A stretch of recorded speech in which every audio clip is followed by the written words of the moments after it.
This happened just a few weeks ago. I'm 32 and work as a freelance graphic designer. I decided to work from home, thinking the quiet would help clear my mind after my breakup. My apartment is on the second floor of an old brick building. I thought it was charming, tucked away in a lively arts district. I really wanted to start fresh. The first night alone, I was getting comfortable on my couch when I heard faint tapping. It came from the wall connecting my unit to the neighbor's. I almost brushed it off, thinking it was just the building settling. I got up and walked around. The tapping, though, seemed to follow me. I swear it was in rhythm with my footsteps. It made me feel uneasy. As the nights went by, it only got weirder. The tapping turned into quiet murmurs, like someone was having a conversation next door. I could swear I caught a glimpse of my neighbor pacing near his window. At one point, his lights flickered right as I noticed him. It sent chills down my spine. I tried to focus on my work, but the murmurs wouldn't go away. They were always there, in the back of my mind. Then I heard something that made my heart drop. It sounded like a child's laughter. I live alone. There are no kids around here. I felt cold. Maybe I was imagining it. But I wasn't tired or out of sorts, just alone with my thoughts. I picked up my phone and pretended to scroll through social media. I told myself I was fine. I kept telling myself that. The next night, the laughter returned, louder and closer. I actually felt like I was on the verge of crying. I stepped closer to the wall and knocked lightly. Maybe it was just thin walls. I thought maybe this was all in my head. I waited, listened again, and then heard that tapping again, as though it was answering me. All I could think was, where did these noises come from? The shadows in the hall felt heavier. I swear I saw dark shapes lingering, but I blinked and they were gone. I couldn't shake the feeling of being watched. It felt like someone was standing right next to me. I glanced out of my window, expecting to see something, but no one was there. I felt uneasy, like I didn't belong in my own home. Each night was worse than the last. Then, one evening, after hearing the sounds grow louder, I just had to confront it. I finally decided to knock on my neighbor's door. I stood there for what felt like an eternity, my hand hovering over the old wood. I didn't know what I would say, but the door didn't budge. I turned around, heart racing. Then I heard the laughter again, right behind me. I spun around, and nothing was there, just an empty hall. No one else lived there but me. My heart was pounding in my chest. I felt like I was going crazy. I had to get out, so I ran downstairs. I spent the night at a friend's place. I tried to tell her what happened, but no words came out. I just sat there, waiting for morning. I thought about that laughter and those whispers. Did I imagine them? Did I really hear them? I went back the next day, but my apartment felt different.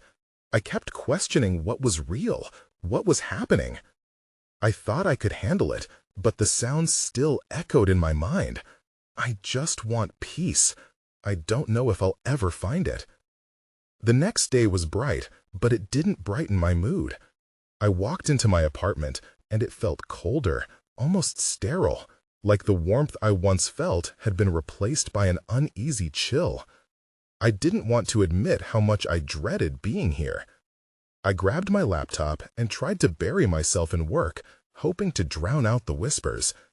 But the tapping began again, soft yet incessant. I clenched my jaw and fought the urge to listen. The sound was becoming a part of the furniture. It was maddening.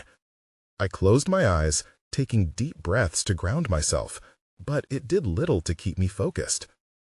After a few hours, I decided to take a break. I needed fresh air. As I stepped onto my small balcony, I spotted a few kids playing in the alley below. Their laughter reminded me of the disembodied giggles I'd heard, but they were bright and full of life, not the eerie echoes that haunted me.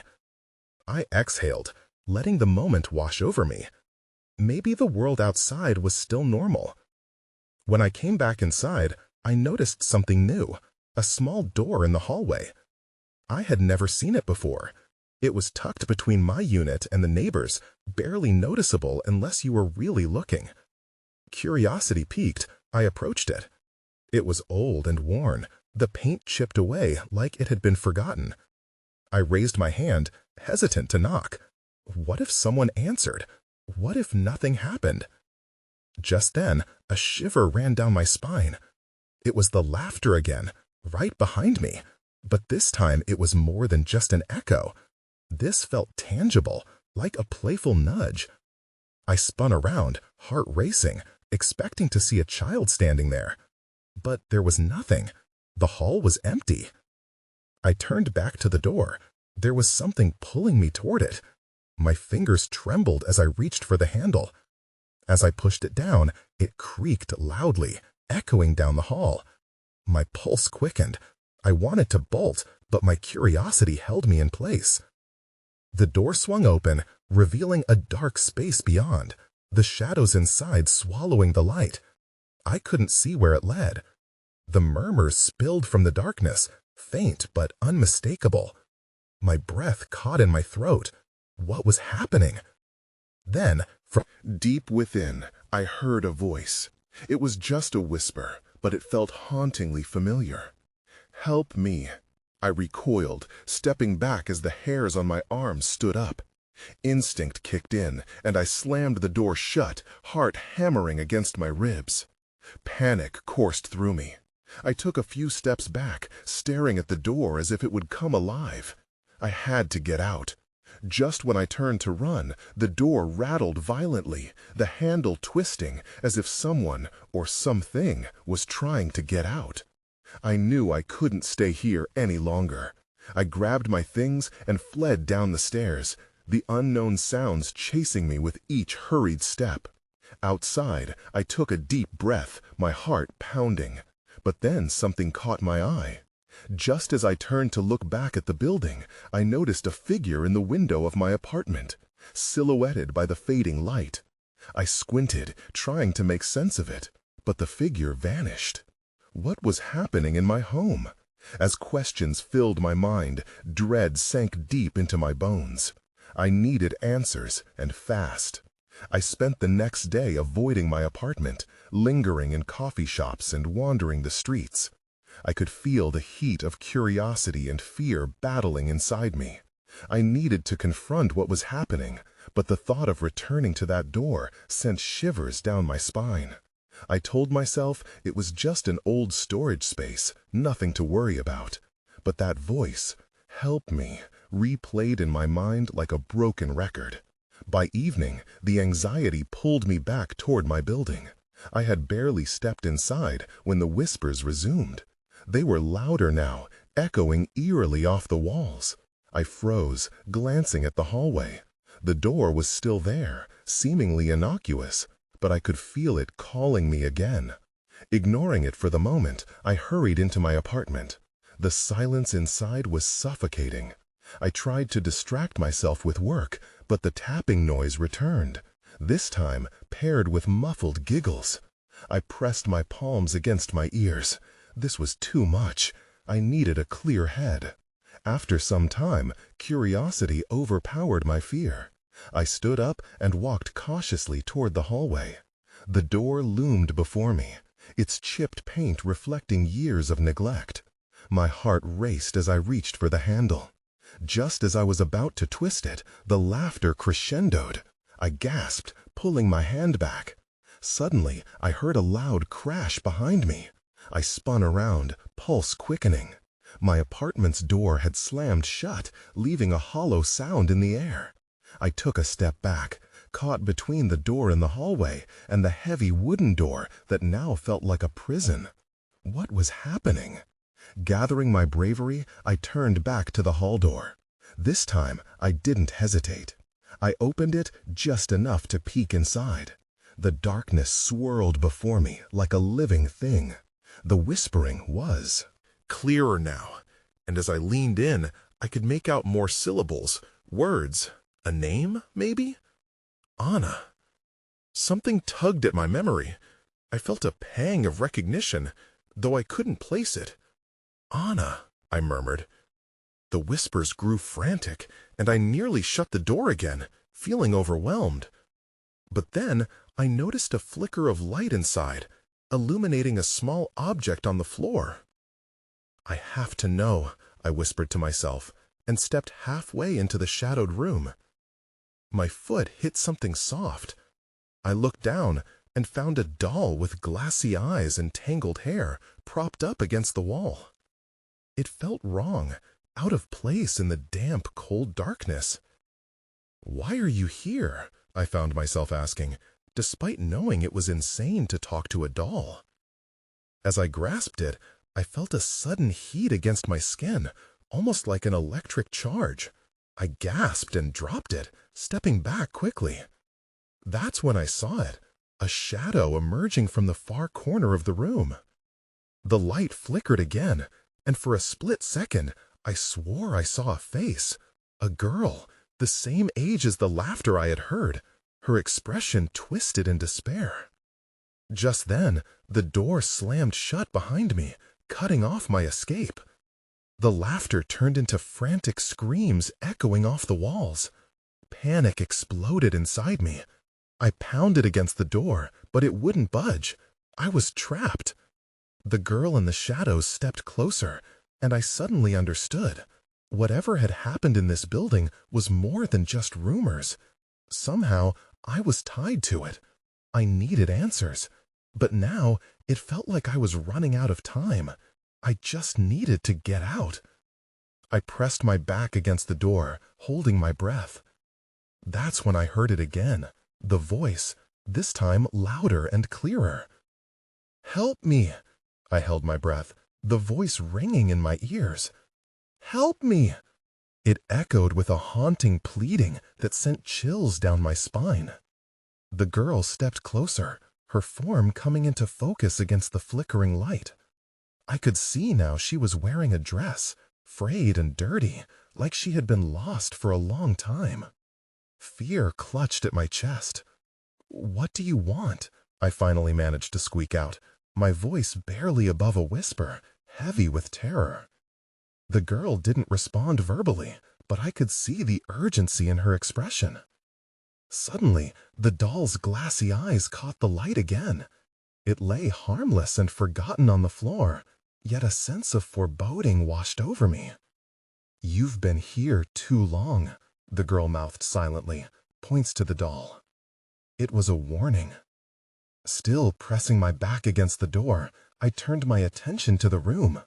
It was small and cluttered, filled with papers and discarded items that seemed decades old. A thick layer of dust coated everything. I felt as if I was intruding on a memory from another time. Desperately, I clawed at the handle of the door behind me, but it felt like it had melted into its frame. My heart raced as I realized that escaping this physical space was futile. I had to confront whatever was happening in this room. I glanced back at the girl. "Are you Anna?" I asked, my voice still quivering. Her expression faltered, and for a brief moment her face flickered between terror and hope. She nodded hesitantly, and the whispers crescendoed around me. "Help me, find me," she pleaded, her lips moving soundlessly. Those words felt awfully familiar. My mind raced, struggling to dig up fragments of memories that were just out of reach. Then I noticed it, an old mirror, partially hidden behind some stacks of papers. It reflected a strange light, almost beckoning me closer. My curiosity propelled me toward it, despite the fears swirling around me. As I stepped forward, I stumbled upon a tattered photo lying on the floor. I picked it up, my breath hitching in my throat. It was a group of children, smiling, carefree. One girl stood out with the same dark hair and hauntingly empty eyes. "Anna," I murmured, realization dawning. This was the face I had seen in the shadows.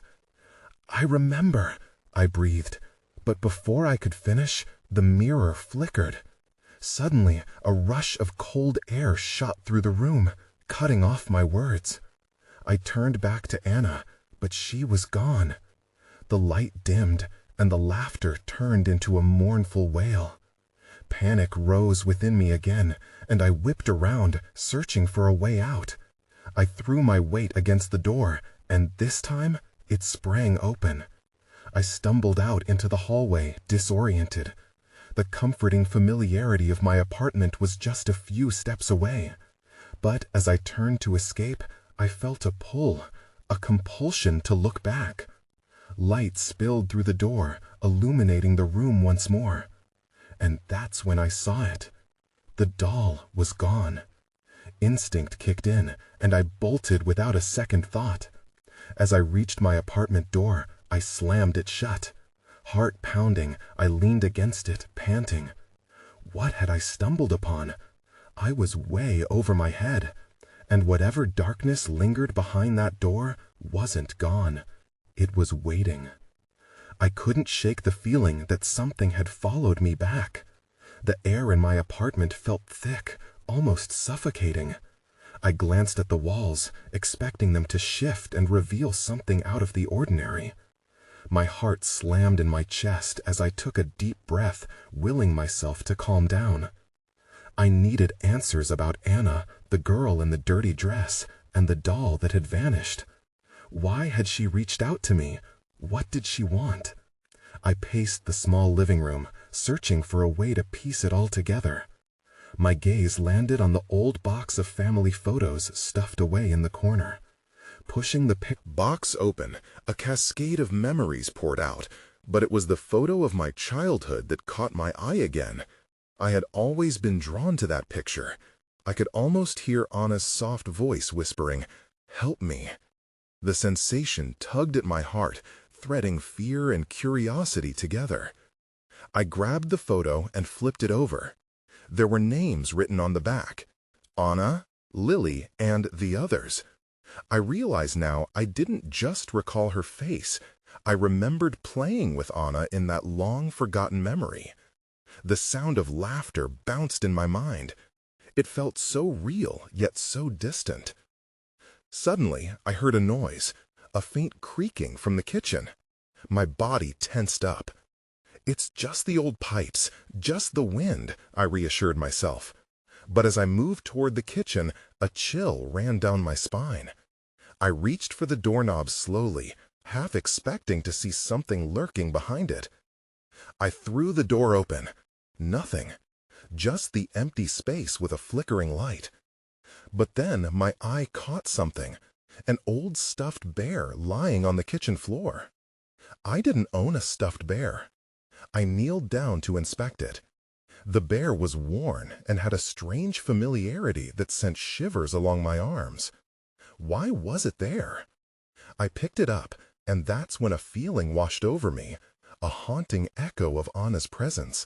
She had touched this toy, and the thought sent a wave of nausea through me. I threw the bear back onto the floor, stepping back instinctively. A soft voice whispered in my mind, "You need to find me." My pulse quickened. This was getting too intense. The hairs on my neck rose as I caught a glimpse of movement from the corner of my eye. My heart raced faster now. I tore my gaze toward the hallway, and there, just for a moment, I saw something flicker, a shadow darting past the door to that dreadful room. I bolted back to the front of my apartment, panic surging inside me. I had to confront whatever was haunting me. With shaky hands, I took a step toward the shadowed room, breathing heavily. But before I could gather the courage to open the door again, the lights blinked off completely. Everything went dark, plunging me into a silence that felt deafening. Then a whisper broke through the darkness. "Find me." It was Anna. With my heart pounding in my ears, I realized this was only the beginning. What if I couldn't help her? What if trying only pulled me deeper into this nightmare? I stood frozen, knowing I had no choice but to face what lay ahead. I stumbled backward, my heart drumming in my chest. The whisper hung in the air, chilling my bones. I could hardly breathe.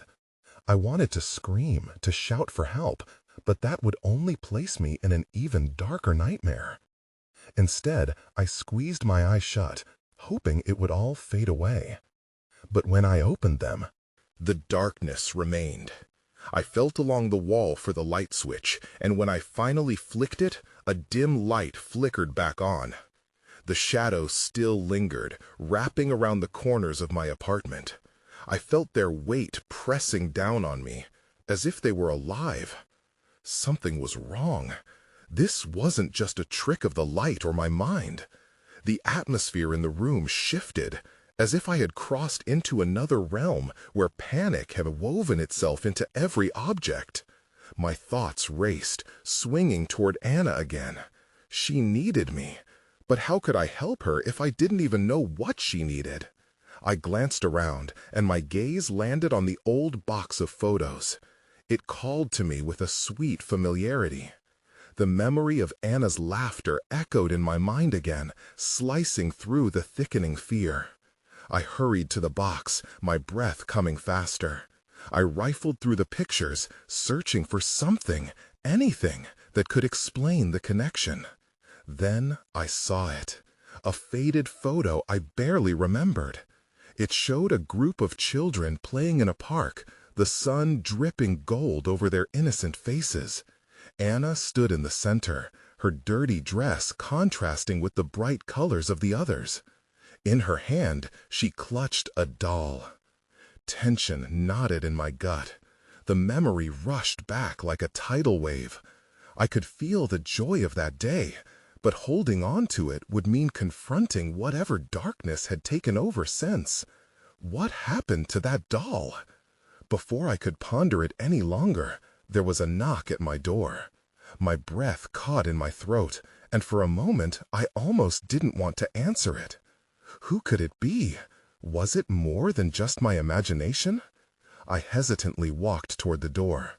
"Hello?" I called. My voice felt small. No answer. That familiar whisper flickered in my mind. Once more, "Help me." I opened the door a crack, peering out into the dimly lit hallway. I found it empty. A sense of dread washed over me. Maybe Anna was trying to guide me towards a clue.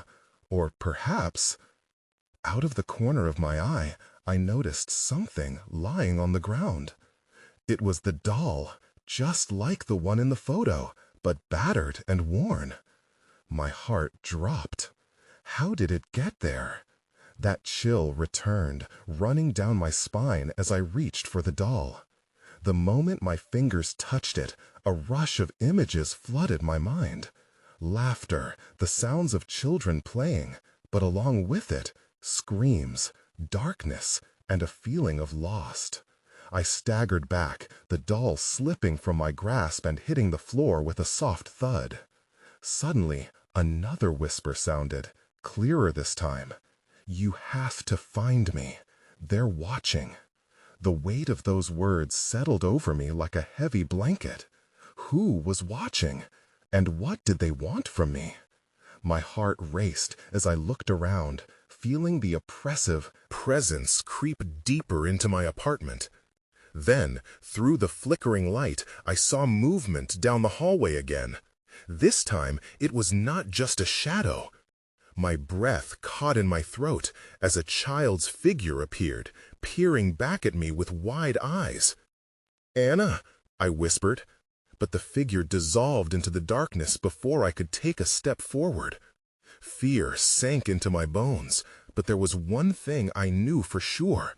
I couldn't run anymore. I had to find her, whatever that meant, and I was going to uncover the truth of what had happened, or I might just become part of the shadows forever. I stood frozen in my living room, the echoes of Anna's voice still racing through my mind. "They're watching." The words sent tremors through my body. I had to do something, but every instinct screamed at me to run. Instead, I forced my feet to move, driven by an urgency I didn't fully understand. I glanced around, searching for the source of the cold dread that filled the room. The flickering light barely illuminated the hallway, the shadows playing tricks on my mind. I grabbed my phone from the coffee table and quickly dialed Anna's number, praying she'd pick up. But it went straight to voicemail. My chest tightened. Sighing, I shoved my phone into my back pocket and decided to step outside. Fresh air would help clear my head. I slowly opened the door, the hinges creaking loudly in the silence. The hallway outside felt even darker, as if the building itself was holding its breath. I took a cautious step out, scanning the space for any sign of Anna or anything strange. The moment I crossed the threshold, I heard it, a soft giggle, like it came from a child. My heart raced. "Anna?" I called, my voice quaking. I squinted into the gloom. Maybe this was everything I needed to bring her back, to understand what had happened. The sound echoed again, but it was quickly swallowed by the stillness. I turned left towards the staircase, but stopped as a sudden chill danced up my spine. Something felt off. The atmosphere shifted, heavy with anticipation. I stepped back, reconsidering. Then a loud thump rang out behind me.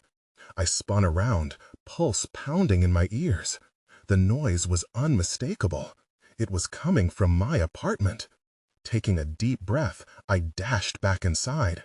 The door swung open wider with a creak, and I stumbled into the dim light.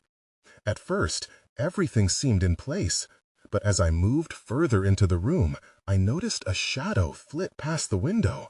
I rushed to pull back the curtain, but there was nothing there, just darkness. I was about to turn away when a reflection caught my eye in the glass. Something was behind me. I spun around, only to find the doll sitting upright in the middle of the room. It was almost as if it had moved on its own. My breath hitched. "Okay, this is too much," I muttered, taking a step back. The whispers returned, curling around my ears like smoke. I could feel the fear clawing at my throat, but something else too, determination. I wouldn't let whatever this was consume me. I crouched down to the doll, my heart pounding. "What do you want?" I asked, but I was met with emptiness. I felt foolish talking to a toy, yet it felt alive, its glass eyes staring right through me. That's when I saw it, a small piece of paper peeking from under the doll. My hands trembled as I reached for it. I unfolded the note, and my stomach twisted. It read, "The truth lies beneath. Find me where the light never shines." Confusion crashed over me like a wave. What did it mean? And how was it connected to Anna? Before I could process it, I heard a noise from the hallway again, urgent, frantic. Someone was there. I stood up, a sense of urgency overtaking me. I had to face whatever was happening head on. Gripping the note tightly, I stepped toward the door. There would be no more running. I didn't know what awaited me, but my heart was set. This time, I was going to find the darkness that still held Anna captive. As I opened the door, the hallway was empty again, but the air was thick with anticipation. I peeked down, and that familiar giggle echoed once more. It was calling me. I couldn't resist. I took a deep breath and stepped into the hallway. The giggle echoed again, leading me down the dim corridor. Each step felt heavier, like the air was thickening around me. I was afraid, but curiosity pulled me forward. Where was it coming from? I followed the sound, stopping only when I reached the door at the end of the hallway. It had been locked since I moved in, something old and forgotten. The giggle rose and fell, like it was teasing me. "Open it," it seemed to whisper. I hesitated, my fingers hovering over the doorknob. What if something terrible was waiting for me inside? I glanced back toward my apartment, knowing I could retreat at any moment. But how could I turn back now? Anna was missing, and I had to find out if this was connected to her. With trembling hands, I turned the knob. To my surprise, it clicked open easily. I pushed the door in, revealing darkness. The room was small and stale, filled with dust motes dancing in the fading light. My heart raced as I took a step inside. The giggle sparked again, this time closer, and I realized it came from a corner where the light barely reached. I squinted, trying to see, but shadows wrapped everything in an eerie embrace. I was ready to turn back when I noticed a figure partially hidden under a tattered blanket. My breath caught. "Who's there?" I called, but my voice was barely above a whisper. The figure remained still, teasingly. I felt a chill wash over me, but I took another step closer. Just then, the blanket fell away, revealing a broken mirror leaning against the wall. It was cracked, reflecting little bits of light that bounced back eerily. My heart raced. I was only seeing fragmented reflections, but then a shadow flitted behind me in the mirror. I whirled around. Nothing was there, but the hairs on my neck stood on end. That giggle filled the space again, but this time it was joined by a soft voice. "Find me." "What do you want?" I shouted into the emptiness. Desperation turned my voice sharp. "Why are you doing this?" The shadows seemed to lean closer, as if listening. Then the voice whispered again. "You must look." "What do you mean?" I asked, shivering with dread and confusion. The darkness pressed around me, heavy and knowing. I needed to escape this room. It felt like a trap.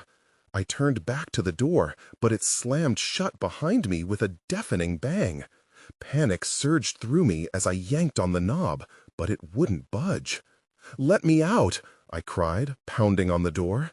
My heart raced. It felt like I was drowning. I remembered the note, the mention of the truth beneath, and my fear mingled with resolve. Somehow, I had to confront whatever was in this room. The giggle came again, louder now, urgent. Suddenly, the mirrors began to shimmer, and I caught a glimpse of a child's face staring at me from within the fractures. That's when I saw it. The girl looked so familiar. Her eyes were bright, yet sad. "Help me." I stumbled back, shaking my head. No, this can't be happening. But I couldn't look away. I had to get to the bottom of this, to understand what was happening. As I gathered my courage, the shadows twisted and morphed around me, pulling tighter. "You can't hide from the truth," the voice echoed. And then everything went dark. I felt a sudden rush of air, cold and sharp, like stepping into a freezing lake. The darkness pressed on my body, heavy and suffocating. I tried to scream, but no sound came out. I was swallowed whole by the void. I flailed, disoriented, until my feet found the ground again. When the darkness began to recede, I was in a different place altogether. It looked like the same room, but everything was altered. The broken mirror was gone, replaced by a large wardrobe standing ominously in the corner. The walls flickered in and out of focus, like a television struggling to find a signal. "Help me." The whisper echoed again, now sounding panicked, laden with fear. "Where are you?" I shouted, my voice trembling. "What do you need?" Suddenly, the wardrobe doors creaked open slowly. A pair of small, bare feet emerged from the darkness inside. I froze, my heart pounding in my chest. The figure looked like the same girl from the mirror, her hair wild and unkempt, eyes wide with distress. "Stay away!" I shouted, realizing I had no idea what I was dealing with. She stepped out with a hesitant smile, but it faltered. "Please, you have to find me." "Where?" I asked, my skepticism battling my instinct to help her. The last thing I needed was one more mystery to unravel. Her expression shifted, a mix of longing and sadness clouding her face. "Under the floorboards. The truth is there. It needs to be told." Under the floorboards? I repeated, glancing at the warped wooden planks beneath my feet. What truth? But before she could answer, a loud crash echoed from the far end of the room. My body instinctively jerked toward the sound, adrenaline rushing through me. Something was in there with us, something angry or hungry. "No," she said, her voice frantic. "You have to go. They're coming." Who? My pulse raced as I scanned the shadows.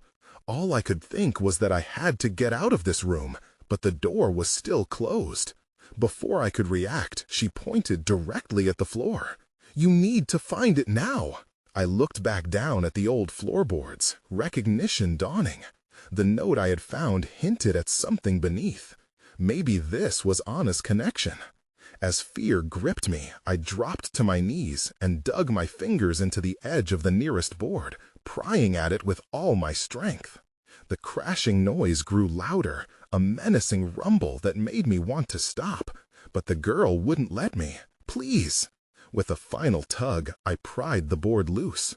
A rush of stale air escaped from the hollow space beneath, and I peered inside. I spotted something glinting in the dim light, an object that looked like a locket. Before I could retrieve it, the wardrobe slammed shut with a deafening bang. I jumped back, panic surging through me. I barely had time to react before a shadow shot across the wall. Something was coming for me. That's when the girl whispered again, softer now, almost fading. "You must be brave." Then the lights flickered and the room began to spin wildly. I gripped the edge of the loose floorboard, ready to fight whatever approached, or risk losing whatever truth lay ahead. The world around me twisted into an incoherent blur of shadow and light.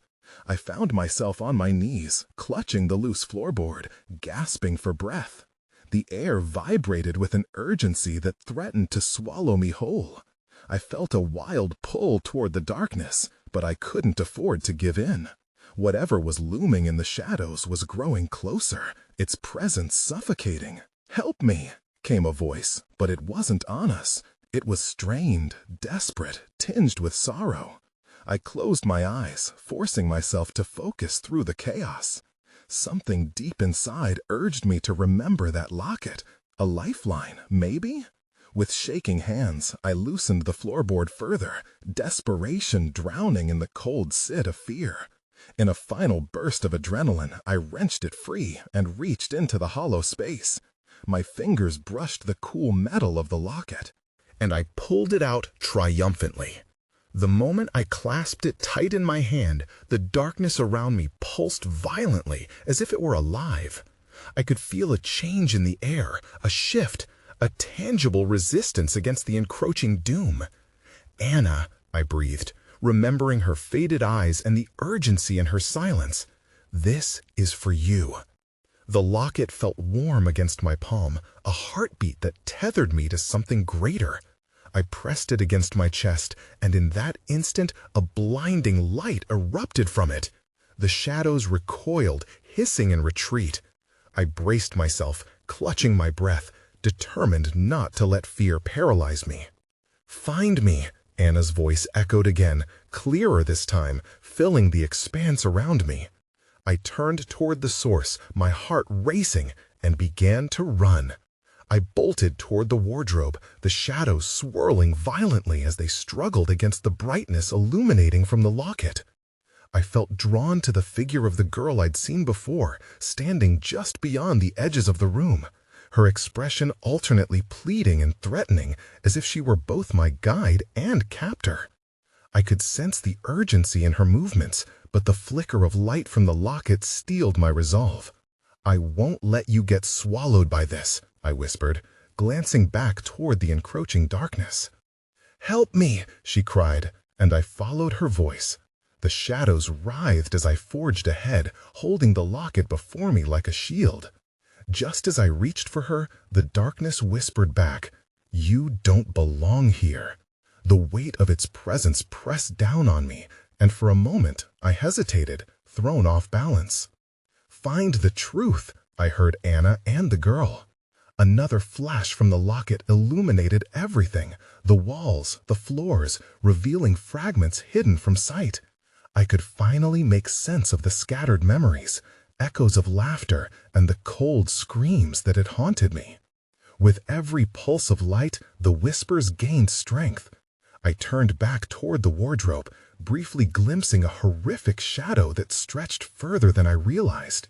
"You'll never escape," it growled, clawing at my resolve. But I couldn't give up. The connection with Anna pressed against my chest, stronger than fear. I dove into the swirling void beyond the wardrobe, clutching the locket, and in an instant, everything imploded into brilliance.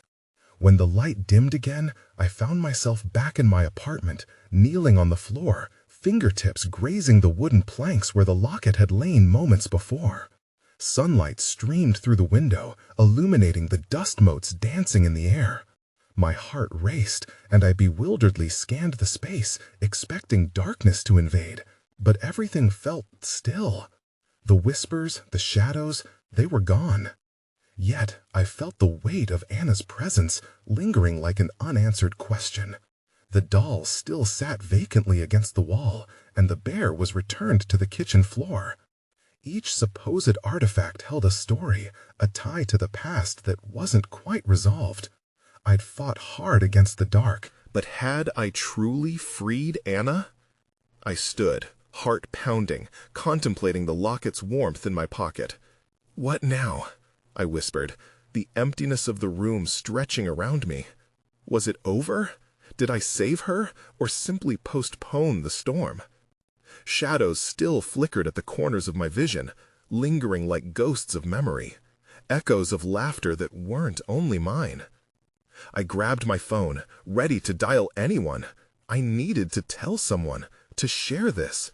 Instead, I hesitated, glancing back toward the hallway. The door to that old room still stood ajar, a lingering mystery I wasn't yet ready to confront. Would it ever fully close? I moved to the window, staring out into the vibrant streets below. At that moment, a chill crept up my spine, and I wondered if I could ever know the truth of Anna's story, or if it would haunt me like those whispers did. I left the light on and stepped outside, unsure of what was waiting beyond the world I'd once called normal. But I knew one thing for certain. I wasn't ready to forget. Not yet.